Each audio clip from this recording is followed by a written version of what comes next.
मिळवून मोकळे राहतील की पोलीस कारवाई करणार याकडे सर्वांचं लक्ष लागलं।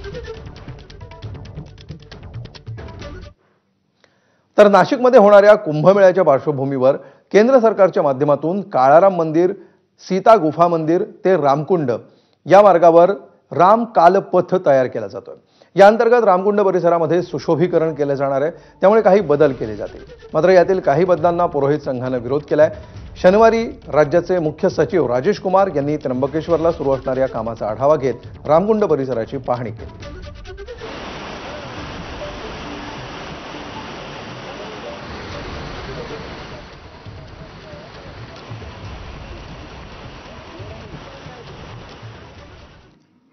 पुढची बातमी जम्मू काश्मीरमधून। जम्मू आणि काश्मीर पोलिसांनी एका मोठ्या दहशतवादी कटाचा पर्दाफाश केलाय।